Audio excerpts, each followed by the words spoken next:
Bohemian Rhapsody came out November 2nd, directed by way too many people, but mainly Bryan Singer is the main guy who seems to be credited for most of the movie and the work. Was a simple little story about the story of one of the greatest bands of all time and one of the most successful acts in history, Queen, but mainly focusing also on the story of their lead singer and one of the biggest music icons, Freddie Mercury. Let's talk about the movie. Here are my thoughts. So, Bohemian Rhapsody was clearly hyped throughout most of this year for one of the big bio films, I guess, is that what you call them? Yeah, let's just call them the biopic that was going to be coming out this. Everybody and their parents know who Queen is. Everybody's heard one song about them. If you haven't, what are you doing? Matthew, he's a friend of mine who didn't know what Queen was itself, though.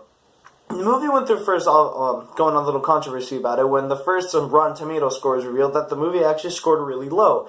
I'm going to be honest with that. After watching the movie, and I'm going to be real, I just saw it yesterday for the third fucking time, so I feel like if there's anybody in the world who can talk very well about this movie, it's probably going to be me and hundreds of thousands of more professional people that don't record in their cousin's room.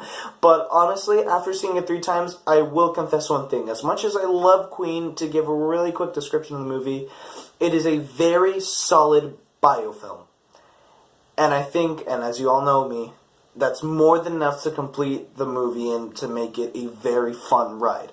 Now, once again, I understand a lot of people's frustration with a lot of the opinions I see coming out about the movie and the fair criticisms. That I get it. Queen is one of the biggest bands of all time, and obviously, like me being the biggest Beatle fan, I think, out there, at least in California, you usually want the best for that kind of person's story. You want the best to be out there. And I feel like that reaction of, it simply not being an incredible, breathtaking film that changing the way that we think about Queen or changing the way we make biofilms really disappointed a lot of people, which I understand. Queen was a very groundbreaking group. So people obviously expect the best of the best. But honestly, and even as I even mentioned earlier as a little joke, I'm not surprised the movie came out as just to be a simple, solid story, complete film. Like, it was just, it's something special. And I know I sound like I'm going all over the place because there's really not much as I love the film, and there's a lot of stuff I really want to talk about to praise it. There's really not much, I guess. I don't want to make it sound like it's bad, but nothing, breathtaking and groundbreaking to really be excited for. Despite my love for the band, and obviously, I will confess, throughout hearing their biggest hits throughout most of the movie, I get really excited and filled with joy. It's not anything that, is gonna, I guess, compared to all the biopics, because I've seen a lot of biopics, some of my personal favorites being about Ray Charles. What I love about that movie so much is that it doesn't just take a lot of risks to tell a lot of the very nitty-gritty, dirty stuff about a story. It also, even what I think this movie should really focus on more, and in a sense they do mention and hint a little bit about the life of Freddie Mercury and how the times were in the music industry especially. What Ray did so well of a job is that you didn't just get to learn about his story, but how time was and how music was. Like, that was one of the first times, for example, as a little kid, I learned about what racism and segregation was. It was a very impactful thing, to see some dude, just because of the color of his skin, have to be forced all the way at the very back. Really scary stuff, but it was the reality of the time, especially where he was around. The U.S. has very dirty stuff that we unfortunately have to remember. And that was one of the things, and that's what I really appreciate about Ray.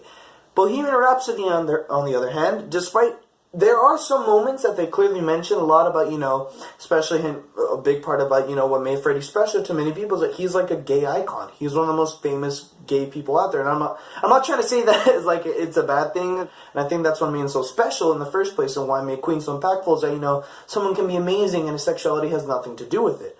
But the simple fact is that, unfortunately, for many people at that time, that was a big deal. And a lot of people hated him or would cast him or just shame him just for, coming out to be homosexual or bisexual. It's always been a big controversy what it is. I think it's more homosexual, in my opinion. But they don't really talk about it too much, or at least focus on as much as I want to. That he really went crazy a lot of the time as one of the, I guess, the big rock stars out there doing all the rock star cliches, especially the time of partying, doing drugs, and hooking up with all kinds of people. And I really wish they dove more into that, because as much as, I guess it would be for a PG-13 movie, or what they were going for, a little inappropriate, especially since if I remember the actual band members themselves, like Brian May and John Deacon, funded a lot of this film and decided what would go out.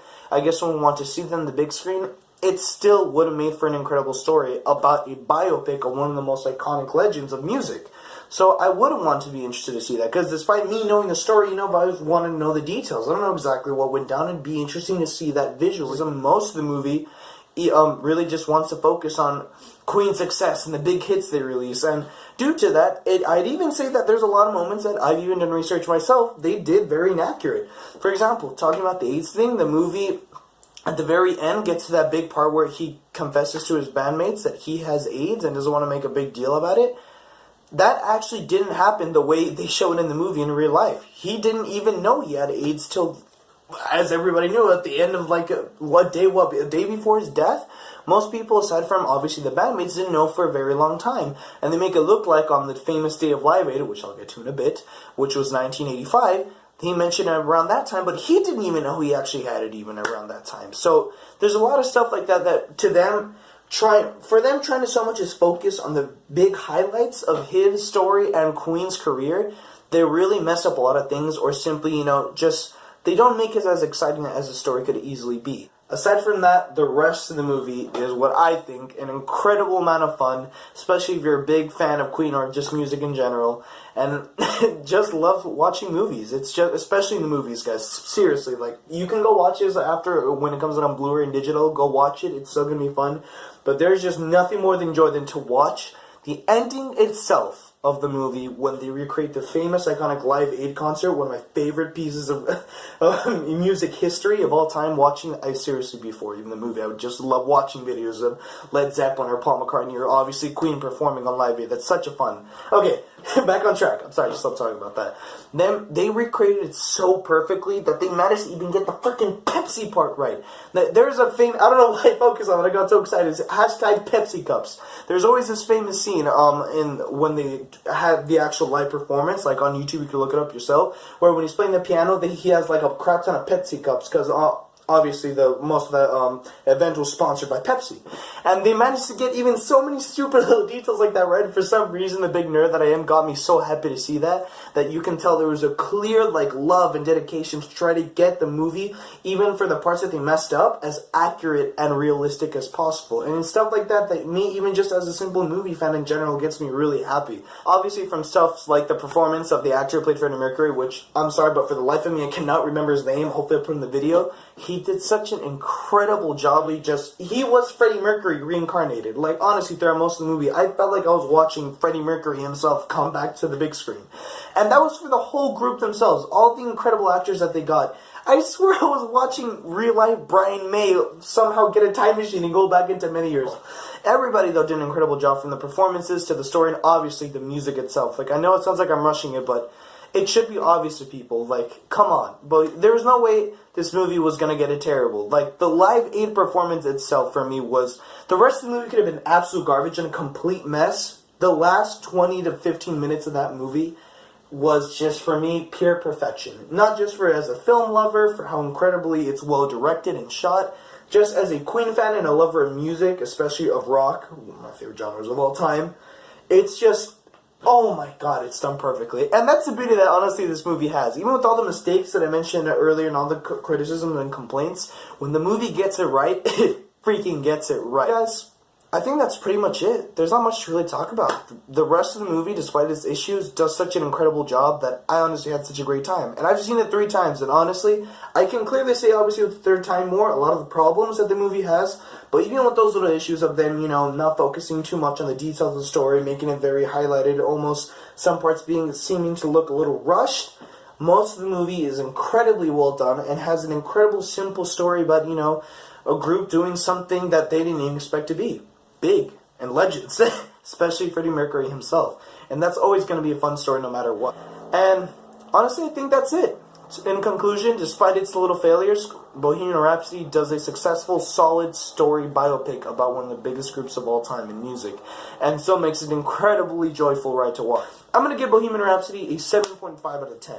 It is an above solid movie, pretty damn good, despite its little failures and in not going as deep as I really wish it could have gone. But that's it, guys. That's what I thought about Bohemian Rhapsody. Sorry that this review seems very rushed and not as well done as usual. I'm clearly not even in my own house.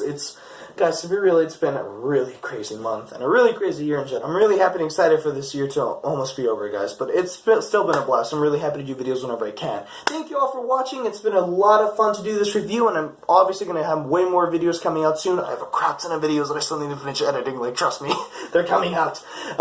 Thank y'all for watching. I hope you all have a very good night and rest of the year, because we're like almost a month to go. We're almost at December, guys. See you guys.